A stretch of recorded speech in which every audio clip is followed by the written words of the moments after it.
ምንም መረጋጋበት ነገር የለም ዳኒ። ምንድን ነው የፈለግሽው ነገር? እስኪ አስረጅ ዳኒ።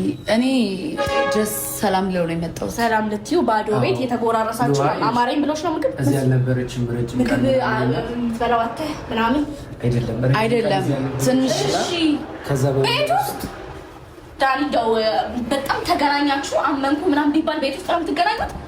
አንቺ ግን ትንሽ አታፍሪም? ጽጌ ልጅ ይዣለሁ እኮ ትንሽ አታፍሪም?